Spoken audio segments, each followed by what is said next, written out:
What is up guys and welcome back to my channel. My name is Nouman and today's analysis video is going to be about the Premier League game between Chelsea and Manchester City.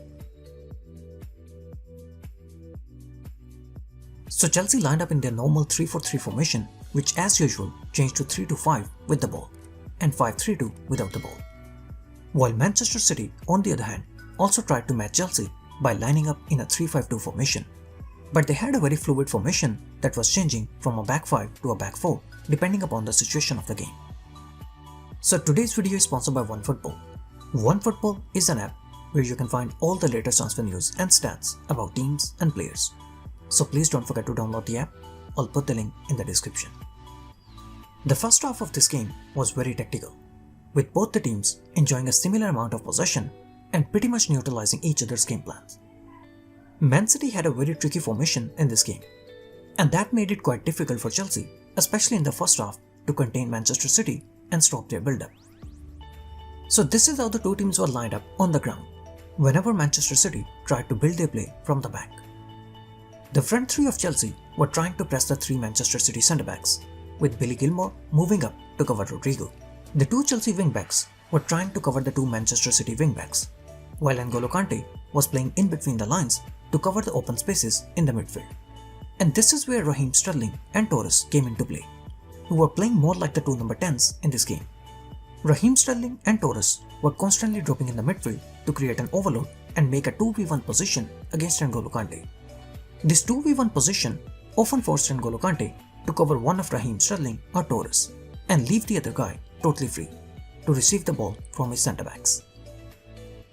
The front three are trying to press the three Manchester City centre-backs, and the wing-backs are trying to cover the two Manchester City wing-backs. Billy Gilmour moves up to cover Rodrigo, and N'Golo Kante is playing in between the lines. Billy Gilmour was moving up while N'Golo Kante was playing in between the lines. The Chelsea wing-backs were busy covering the Manchester City wing-backs, so that often left N'Golo Kante in a 1v2 position against Raheem Sterling and Torres, and Man City were easily able to move the ball using that midfield overload. Again, the front three are trying to press the three Manchester City centre-backs, with Billy Gilmour also moving up to cover Rodrigo. Billy Gilmour was taken away by Rodrigo, and Raheem Sterling dropped steep to get the attention of N'Golo Kante, and that means Torres is now totally free to receive the ball from Ederson, thanks to that 2v1 position against N'Golo Kante. Since N'Golo Kante was getting outnumbered in the midfield, so Chelsea decided to leave Rodrigo, and Billy Gilmour was asked to stay behind alongside N'Golo Kante to cover Torres, so that N'Golo Kante could cover Raheem Sterling. Timo Werner was asked to take care of Rodrigo while Billy Gilmour was now tracking the runs of Torres.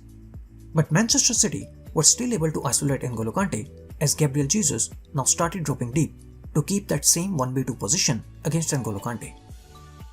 Torres takes away Billy Gilmour, and N'Golo Kante is once again left in a 1v2 position, and Gabriel Jesus easily receives the ball. And this is when Thomas Tuchel decided to make another change to stop the midfield overload against N'Golo Kante. Chelsea decided to use Rudiger to cover Torres whenever he dropped in the midfield. Antonio Rudiger would leave his line to cover Torres, and that way N'Golo Kante could focus on Raheem Sterling with Billy Gilmour covering Rodrigo. Again, front three on the three Man City centre-backs, Billy Gilmour is once again allowed to move up to cover Rodrigo, because Rudiger is now leaving his line to cover Torres, with N'Golo Kante covering Raheem Sterling. And this way, Chelsea are able to neutralize the Man City overload. By giving Rudiger the license to step out of his defense, Chelsea were able to cover all the three Manchester City midfielders, and now Man City don't have that overload anymore. And here we can see the complete picture of Chelsea's formation without the ball. The front three were pressing the three Manchester City centre-backs, with the two wing-backs covering the two Manchester City wing-backs. Billy Gilmour was trying to cover Rodrigo, with N'Golo Kante on Raheem Sterling, and Rudiger was asked to leave his line to cover Torres. But it didn't take too long for Manchester City to break this structure of Chelsea. Manchester City under Guardiola mostly liked to dominate possession with short passes. But in order to break this pressing structure of Chelsea, Guardiola had to change his playing style a bit. Since Antonio Rudiger was leaving his line to cover Torres, and the wingbacks were focused on covering the two Manchester City wingbacks, so that left a gap in the Chelsea defense which Gabriel Jesus and Aguero tried to exploit. And Manchester City tried to exploit those spaces in the defense by playing first-time long passes from the defense, which is not what we normally see from a team managed by Pep Guardiola. Alonso is taken out by Cancelo and Rudiger is taken out by Torres. And Ruben Dias immediately tries to release Gabriel Jesus in the open space. Ruben Dias to Gabriel Jesus, who flicks the ball in the path of Torres to attack the open space in the Chelsea defense. And now Manchester City have a 2v2 position on the break. And Torres should have done better. And this was Manchester City's pattern of play for the rest of the game. These long passes over the top, which Chelsea found very hard to deal with. Again, Torres is dropping in the midfield and he is forcing Rudiger out of his line to open the space in the defense. And Ruben Dias immediately tries to release Gabriel Jesus in the space behind Rudiger. Again, Rudiger was taken out and Man City once again have a 2v2 position at the back. And this is how Manchester City scored the first goal as well. Rudiger again stepping out to cover Torres, and Man City now have a 2v2 position at the back, as Diaz once again tries to find Gabriel Jesus in the space behind Rudiger. 2v2 at the back, Andreas Christensen failed to clear the ball, and Manchester City scored the first goal of the game. Since Antonio Rudiger was getting dragged out of his line, so in order to help Rudiger, Thomas Tuchel decided to drop Werner in the midfield to cover Rodrigo, and that way Billy Gilmour and N'Golo Kante could focus on Torres and Raheem Sterling, and Antonio Rudiger could stay in his line. Timo Werner is now dropping in the midfield to cover Rodrigo, and that way Billy Gilmour and N'Golo Kante could easily cover Torres and Raheem Sterling, which helped Rudiger to stay in the defense. And this is why the first half of this game was so tactical, as both the coaches were making change after change to react to the opponent's move. First half was a very tactical game. You could feel that we are a bit tired, a bit slow in decision making, many changes from them, many changes from us, so it was a bit stuck the game in a tactical way. Manchester City could have easily had a 2-goal lead at the halftime, but Aguero's cheap mistake meant that City were only leading by 1 goal at halftime. And then the game totally changed in the second half, as Man City found it very hard to deal with the much improved intensity of Chelsea's play. Man City without the ball mostly had a 5-1-3-1 formation, so Aguero was often getting outnumbered against the double pivot of Chelsea, which made it quite easy for Chelsea to move the ball right through the middle. So at times, the wide wingers of Manchester City often moved close to Aguero to help him against the overload. But that left the wide Chelsea centre-backs totally free to receive the ball during the build-up phase. Here we can see Man City's 5-1-3-1 formation without the ball.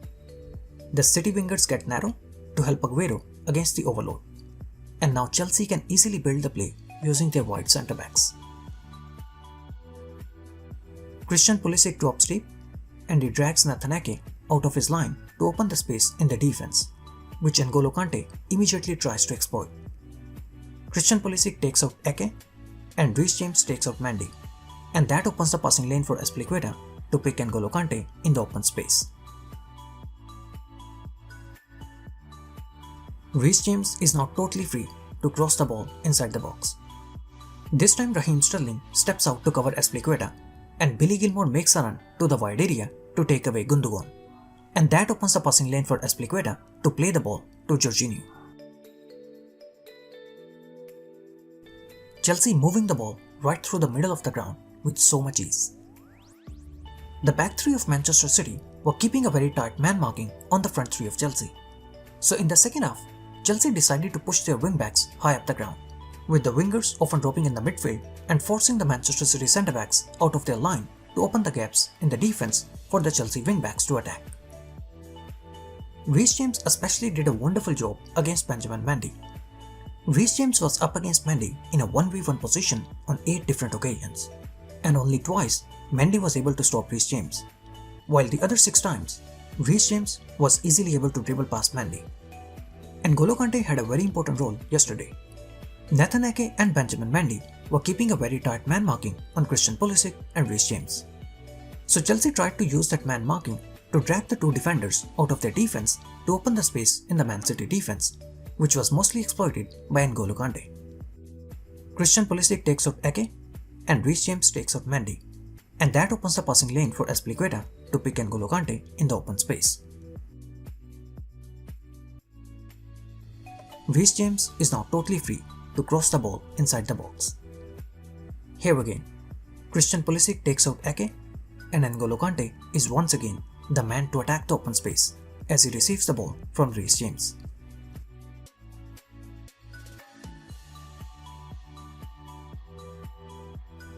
This was without a doubt the best tactical battle of the season. It actually felt like a game of chess, with one manager making one move and the other manager immediately reacting to neutralize the move of the first manager.